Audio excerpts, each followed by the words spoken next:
السلام علیکم، میں ہوں گل مصطفیٰ اور آج ہم بات کریں گے age of revival, Chaucer to Spenser, 1400 سے 1550۔ مڈل انگلش پیریڈ کو جس طرح ہم نے ڈیوائیڈ کیا تھا بیفور چوسر، ایج آف چوسر اور ایج آف ریوائول میں، آج ہم دیکھیں گے ایج آف ریوائول 1400 سے 1550۔ جس طرح ہم جانتے ہیں کہ یہ جو ایج ہے یہ رینائسا ارلی سٹارٹ ہو چکا تھا، سول وارز کا دور تھا، انریسٹ تھا، کیوس تھا، اور اس میں ہم یہ بھی دیکھیں گے کہ رینائسا جو ہے اس کا مطلب کیا ہے۔ رینائسا یعنی کہ انٹلیکچوئل ری برتھ۔ اب ہم اس دور کی فیچرز دیکھیں گے، دوسری بہت ساری چیزیں جس طرح سول وارز ہو رہی تھیں، اس کے ساتھ وار آف روزز بھی اس کا ایک حصہ تھی، ارائیول آف پرنٹنگ پریس بھی ہے اس میں، ہنری VIII کے بارے میں ہم ڈسکس کریں گے، اور وائجز یعنی کہ کچھ ممالک جو ہیں وہ اتنے ترقی یافتہ ہو چکے تھے کہ انہوں نے اپنے لوگوں کو دوسری دنیا دریافت کرنے کے لیے، تجارت کے نئے راستے ڈھونڈنے کے لیے، نئی مارکیٹس ڈھونڈنے کے لیے بھی بھیجا تھا۔ جس طرح 1492 میں کولمبس نے امریکہ دریافت کیا اور واسکو ڈی گاما نے 1497 میں انڈیا کو دریافت کیا تھا۔ اب یہ جو ایج ہے یہ اس میں سب سے پہلے ہم بات کرتے ہیں وار آف روزز کی۔ ایک بک ہے دا وار آف روزز، جس میں ہم یہ جانتے ہیں کہ اس وقت انگلینڈ کے دو noble houses, the house of Lancaster, the house of Yorkshire کے درمیان سول وارز کی ایک سیریز ہوئی جو تخت حاصل کرنے کے لیے تھی۔ ہنری VII جو ہے اس نے رچرڈ III کو شکست دے کر تخت پہ قبضہ کر لیا اور اس طرح ٹیوڈر ڈائنیسٹی سٹارٹ ہوئی۔ اب ہنری VII جو ہے یہ ہاؤس آف لینکاسٹر جو ہیں ان کا بہت دور کا کزن بھی تھا، اور اس کی جو شادی ہے وہ ہاؤس آف یارک کی ایک لڑکی سے ہوئی تھی۔ اس طرح دونوں ہاؤسز کا اس کے اندر بلڈ کہا جاتا ہے کہ اس میں شامل تھا۔ یہ جو دور ہے 15ویں صدی کا لٹریچر اس میں دب گیا تھا کیونکہ سیاسی کچھ وجوہات بھی تھیں اور جنگیں بھی تھیں۔ ہنری VII جب بادشاہ بنا تو اس وقت رینائسا سٹارٹ ہو رہا تھا، انگلینڈ جو ہے سائی آف ریلیو لے رہا تھا۔ اس دور میں چرچ کی اجارہ داری کا خاتمہ شروع ہو چکا تھا، لوگ کھلے عام چرچ کی پالیسیز پر، غلط پالیسیز پر گفتگو کر سکتے تھے، تنقید کر سکتے تھے، پوپ کی جو باتیں ہیں ان پہ تنقید کر سکتے تھے۔ اور اسی دور میں ایک ٹرم مشہور ہوئی ہیومنزم۔ ہیومنزم کا مطلب یہ تھا کہ معاشرے میں اب انسانیت کی بات ہوگی، انسانوں کو اہمیت دی جائے گی۔ اس میں سب سے پہلا کام اٹالین پوئٹ فرانسسکو پیٹرارٹ نے کیا۔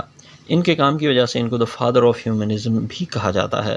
اب سب سے پہلے اٹلی میں رینائسا سٹارٹ ہوا، وہاں پہ آیا کیونکہ 1453 میں سلطان محمد فاتح کی قیادت میں عثمانی سپاہیوں نے، عثمانی سلطنت عثمانیہ نے قسطنطنیہ پر جیسے قبضہ کیا، وہاں سے گریک رائٹرز بھاگ کر اپنے مینوسکرپٹس جو ہیں اپنی بغلوں میں دبا کر اٹلی چلے گیا۔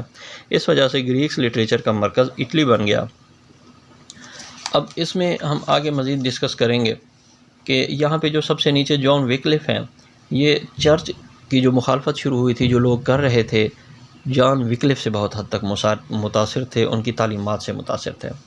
ہنری VIII جو ہیں، جو سکسیسر ہیں ہنری VII کے، انہوں نے اولاد نرینہ حاصل کرنے کے لیے 6 شادیاں کی تھیں، اور بیٹا نہ ہونے کی وجہ سے ایک ایک کر کے انہوں نے زیادہ تر اپنی بیوی کو جو ہے وہ موت کے گھاٹ اتار دیا تھا۔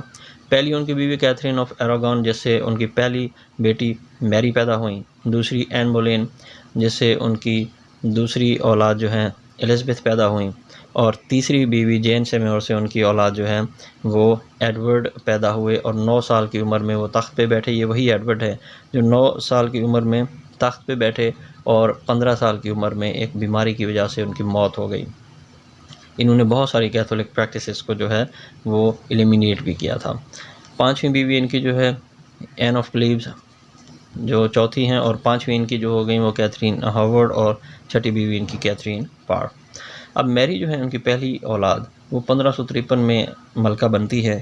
انہوں نے وہ کیونکہ کیتھولک تھیں تو انہوں نے پروٹیسٹنٹس کا قتل عام کیا، بہت حد تک جو ہے ان کو مارا۔ ایسا لگتا ہے کہ اس وقت ان کے جو قریب لوگ تھے وہ بھی کچھ شدت پسند ٹائپ کے تھے۔ نک نیم ان کا اتنا انہوں نے لوگوں کو مارا کہ بلڈی میری کے نام سے وہ مشہور ہو گئے۔ انہوں نے 5 سال تک حکومت کی۔ 1558 میں کوئین الزبتھ تخت پہ بیٹھتی ہیں، ہنری VIII کی جو دوسری بیٹی کہی جاتی ہیں یہ، اور یہ دور جو ہے انگلینڈ کا گولڈن پیریڈ تھا کیونکہ اس دور میں جو امن لے کے آتی ہیں الزبتھ جو ہیں پروٹیسٹنٹ اور کیتھولک کے درمیان میں۔ ان کو کہتے ہیں کہ بھئی میں بے شک پروٹیسٹنٹ ہوں لیکن اب مزید جو ہے نا کوئی لفڑا نہیں ہونا چاہیے، دونوں بندے کے پتر بڑھ کے انسانوں کی طرح رہو۔ ریفارمیشن، ایج آف ریوائول یہ ریلیجیس موومنٹ تھی. جس طرح ہم نے بات کی کہ مارٹن لوتھر جو ہیں وہ اس کے روح رواں تھے.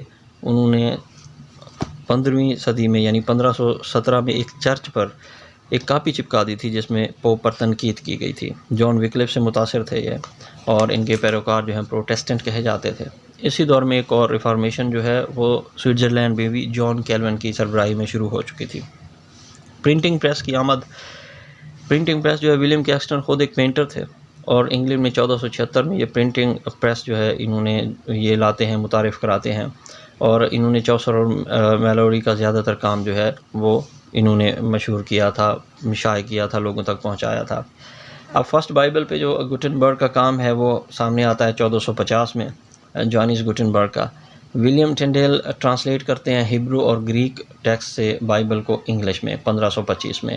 اب ان کا یہ کام ہے ان کی موت کی وجہ سے ادھورا رہ جاتا ہے. اس وجہ سے 1535 میں یہ جو پرنٹڈ بائبل ہے انگلش کی، یہ ہمارے سامنے مائلز کوورڈیل مکمل کرتے ہیں ولیم ٹنڈیل کی، اور یہ دنیا کے سامنے آتی ہے. ڈرامہ کی اگر ہم بات کریں تو اس دور میں جو ڈرامہ ہے وہ ایج آف ریوائول میں، ایک تو وہاں ڈرامہ تھیٹر بھی اسی دور میں قائم ہوئے. ڈرامہ کو قائم کیا گیا، تھیٹر قائم کیے گئے تاکہ ڈرامہ فلورش ہو. یعنی کہ ہم یہ کہہ سکتے ہیں کہ ایلزابتھن ایج میں ڈرامہ جو ہے وہ فلورش ہونا شروع ہوا تھا. انہی ادوار میں جو پلیز اس وقت ہوتے تھے وہ موریلٹی بھی تھے اور مسٹیریس پلیز بھی ہوتے تھے، بہت مشہور تھے. ایک قسم کا پلے ہوتا تھا ممرس پلے. یہ پاپ پلے تھا، اس میں ڈانس ہوتا تھا، چہرے پہ ماسک لگائے جاتے تھے، ان میں کہانیاں بیان کی جاتی تھیں جیسے رابرٹ ہوڈ، سینٹ جارج اور ڈریگن کی کہانی. پورے ٹاؤن میں گھوم پھر کر یہ کھیل پرفارم کیے جاتے تھے.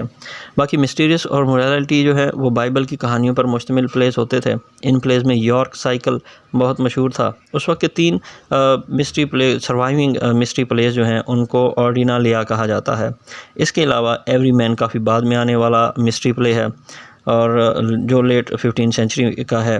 ان کے علاوہ ایک الگ ٹائپ کا ڈرامہ بھی ہوتا تھا جو ایلزابتھن ایج میں بھی تھا، انٹرلیوڈ اس کو کہا جاتا تھا. یہ کورٹس اور بڑے گھروں میں پرفارم کیا جاتا تھا، اور یہ پلے لکھنے والا بڑا نام تھا جان ہیورڈ. جان ہیورڈ نے اس کو بہت مشہور کیا تھا.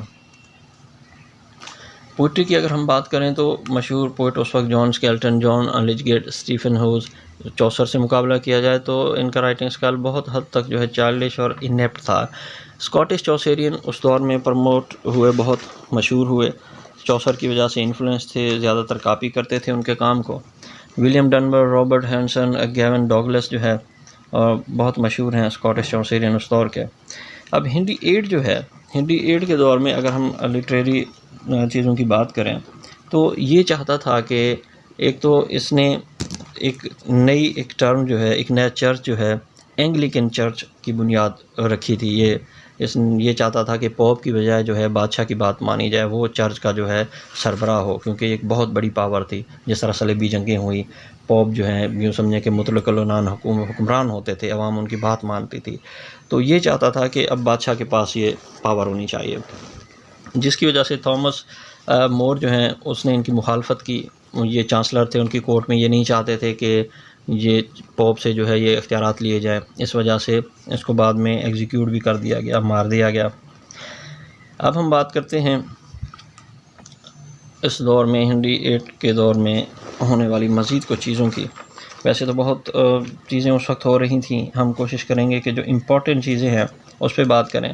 اس وقت ایک مشہور اسکالر تھے، ڈچ اسکالر تھے، آکسفورڈ میں پڑھنے آئے، ایراسمس جو ہیں یہ ایک بہت ہی مشہور اسکالر تھے جو اس وقت پڑھنے آتے ہیں آکسفورڈ کے اندر، اور ان کا نام بھی کافی جو ہے مشہور. اور ان کے 2 ساتھی تھے تھامس مور اور جان کالٹ. ان تینوں نے رینائسا کی ڈیولپ میں اہم کردار ادا کیا. ان میں جو جان ہیں انہوں نے پبلک اسکولز جو ہیں انگلینڈ میں ڈیولپ کرنے میں ان کا نام لیا جاتا ہے، متعارف کروائے انہوں نے. پبلک اسکول میں ان کا نام ہوگا. اور اس کے بعد جو تھامس مور ہیں، یوٹوپیا، انہوں نے ایک بک لکھی. اور راجر ایسچم انگلش رائٹنگ کو پروموٹ کیا. الزبتھ کے ایک دور میں ٹیچر بھی رہے ہیں، 2 ان کے ایسے بہت مشہور ہیں. اور ان دونوں کو یعنی تھامس مور کو، راجر ایسچم کو رائٹرز آف ایرسٹوکریٹس بھی کہا جاتا ہے. اس کے بعد بات ہم کرتے ہیں تھامس ویٹ کی. پیٹرارک کو کاپی کرتے ہیں. تھامس ویڈ جو ہیں ان کو پیٹرار کو کاپی کرتے ہیں. ان کے ساتھ جو ارل آف سرے ہیں یہ بھی پیٹرار کو زیادہ تر کاپی کرتے ہیں. انگلش میں بہت بڑا حصہ ہے ان کا. کس طرح سے ارل آف سرے نے اٹالین شاعروں کو کاپی بھی کیا اور خاص طور پہ بلینک ورس انگلش کو دی. اب بلینک ورس انگلش کو دینے والے یہ پہلے پوئٹ تھے. بلینک ورس انہوں نے پیٹرار سے اور انہوں نے اٹالین لٹریچر سے گریک لٹریچر سے انہوں نے سیکھا وہاں پہ کہ یہ کس طرح سے ہوتی ہے.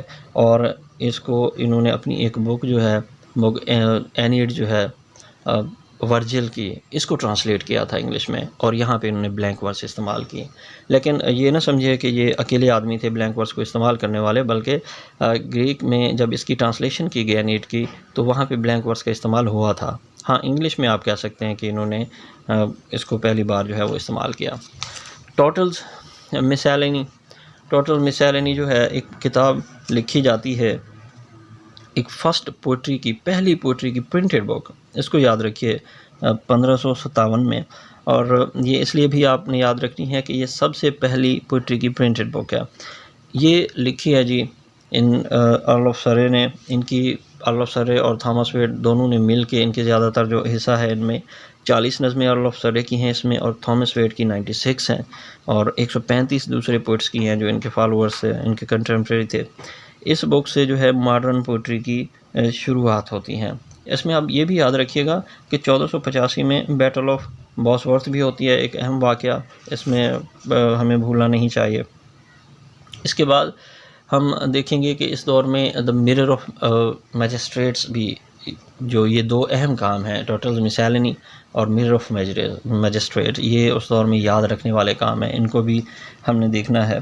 اس کے بعد ارل آف سرے بلینک ورس میں اور تھامس ویڈ جو ہیں انہوں نے جو ہے یہ نئے سٹائل سے جو پوئٹری لکھنی، ان کے کام کو ہم دیکھتے ہیں، ان پہ بھی بات کرتے ہیں تفصیل کے ساتھ. اچھا اس میں ایک اور بھی بات یاد رکھیے گا کہ جو انگلش کی سب سے پہلی کامیڈی تھی رائمز میں وہ تھی رالف رویسٹر اور رویسٹر. انگلش کی رائم میں پہلی کامیڈی. اسی طرح انگلش لٹریچر کی اگر ہم بات کریں، پوئٹری کی ہم بات کریں، تو اس میں اگر ہم پہلی ٹریجڈی کہیں، پہلا ریگولر ٹریجک ڈرامہ کہیں تو وہ گاربوڈک ہے، اور یہ لکھا تھا تھامس نارٹن نے اور تھامس سیکویل نے. اب اس میں یہ جو دور ہے سارا، اس میں اس وقت الزبتھ بھی آ چکی ہیں، ان کی ارلی الزبتھن ایج چل رہی ہے. نان ڈرامیٹک لٹریچر جو ہے وہ بہت آرٹیفیشل لکھا جاتا تھا. جان لیلی ہوشیار رائٹر تھے یونیورسٹی وٹس کے، اور یونیورسٹی وٹس کا حصہ تھے یہ، ان 7 رائٹرز میں شامل تھے جو آکسفورڈ اور کیمبرج کے ذہین ترین رائٹرز کا ایک گروپ تھا. انہوں نے مل کے یونیورسٹی وٹس کے نام سے گروپ بنایا ہوا تھا. یہ ان کا ایک حصہ تھے، ہوشیار آدمی تھے، اور ان کا جو کام ہے وہ یوفیس دا اناٹمی آف وٹ جو ہے بہت مشہور ہے. ویسے بھی ان کا جو کام ہے وہ لو، ایجوکیشن، ریلیجن اور مینرز کے بارے میں بتاتا ہے. آرٹیفیشل لینگویج میں لکھا انہوں نے. اس کے بعد ہم بات کرتے ہیں فلپ سڈنی کی. اب فلپ سڈنی جو ہیں یہ ان کا ویسے تو بہت سارا کام ہے. جو مشہور کام ہم ان میں دیکھیں گے ایسٹوفل اینڈ اسٹیلا ہے، اپالوجی آف پوئٹری ہے، اور یہ ایک طرح سے چانسلر بھی تھے، سیاسی آدمی بھی تھے، ایک بہت اچھی فیملی سے تعلق رکھتے تھے. اور ان کا زیادہ جو کام ہے یہ انہوں نے یا تو اپنے لیے لکھا یا اپنے دوستوں کے لیے لکھا، یا عوام کے لیے انہوں نے نہیں لکھا تھا. ان کا مشہور کام جو ہے وہ دا کاؤنٹس آف پیمبروکس ارکیریا جو ہے ایک رومانٹک ورک ہے. اور انہوں نے جو ہے ایک پمفل شائع ہوا تھا ان کے دور میں، دا اسکول آف ابیوز.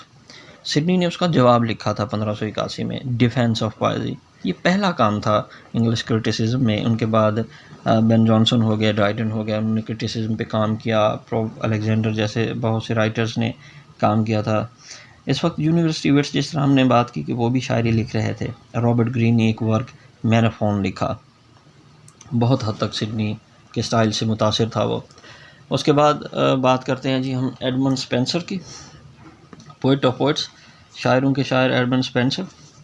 اب ایڈمنڈ اسپینسر جو ہیں ان کا ایک بہت مشہور کام، ویسے تو 2-3 ان کے بہت مشہور کام ہیں. ان کا ایک مشہور کام دی شیفیلڈ کیلنڈر، 12 ماہ 12 کتابیں. ہر ماہ میں ایک کتاب انہوں نے لکھی 1579 میں. یہ ایک بہت زبردست کام ان کا. دوسرا انہوں نے اسپینسیرین سٹینزا جو ہے وہ انٹروڈیوس کروایا، اپنا دریافت کیا، یوں کہ سمجھے کہ ایجاد کیا. 9 لائنوں پر ایک مشتمل ایک اسپیشل میٹر اس میں استعمال ہوتا ہے، یعنی کہ ریمنگ اسکیم ایک الگ ہوتی ہے، آئمبک پینٹامیٹر ہوتا ہے، اور اس کی جو اسکیم ہوتی ہے وہ اے بی سی ہوتی ہے. یہ میں آپ کو تھوڑی سی اس کی جھلک دکھا دیتا ہوں. یہ والی اے بی سی اس طرح پینٹامیٹر، آئمبک پینٹامیٹر استعمال کر کے انہوں نے جو ہے ایک اپنا اسپینسیرین سٹینزا متعارف کروایا تھا. اس کے بعد ان کا ایک اور کام جو ہے بہت مشہور کام، وہ یہ ہے کہ انہوں نے ایک 3 بک پر مشتمل جو ہے ایک کام لکھا تھا، دا فیری کوئین، بہت فیمس. یہ ایک ایسا کام تھا جس کو والٹر ریلی پڑھتے ہیں اور ان کو لندن جانے کا مشورہ دیتے ہیں. یہ وہاں جا کے اس کو چھپواتے ہیں. غریبی میں ان کی موت ہوئی، اور یہ بھی ان کا ایک بہت ہی مشہور کام ہے. اس کے بعد ہم بات کرتے ہیں کرسٹوفر مارلو کی. کرسٹوفر مارلو جو ہیں انہوں نے ہیرو اینڈ لیانڈر لکھا، بہت ان کا فیمس ورک. آدھا لکھا، ان کی موت ہو گئی، پورا نہیں کر سکے. کرسٹوفر کی موت کے بعد اس کام کو پورا کیا جارج چیپمن نے. اور جارج ایک ایسی شخصیت تھے جن نے ایلیٹ اور اوڈیسی کو ترجمہ کیا تھا. اگر آپ بھولے نہیں ہیں تو اوڈیسی اور ایلیٹ کا پہلے بھی ترجمہ ہو چکا ہے جو الیگزینڈر پوپ نے کیا تھا. جان کیٹس کو ان کا ترجمہ پسند آیا تھا، اس وجہ سے یہاں پہ ہم نے ان کا جو ہے وہ ذکر کیا ہے. یہ تھوڑا سا ایک مختصر تعارف ہے، بہت ساری اس کے پہلو کو تو کور نہیں کیا جا سکتا. جتنا ہو سکا ہے کوشش کی گئی ہے کہ اس میں کوئی امپورٹنٹ چیز جو ہے وہ مس نہ ہونے پائے. اس کے بعد ہی پروز ورک میں اگر ہم دیکھیں تو اس میں انگلش پروز ڈیولپ ہوتی ہے اس دور میں ریفارمیشن میں، اور ایراسمس تھامس مور اس کے جو ہے مشہور پوئٹ ہیں. اس کے بعد ہم بات کرتے ہیں تھامس میلوری کی.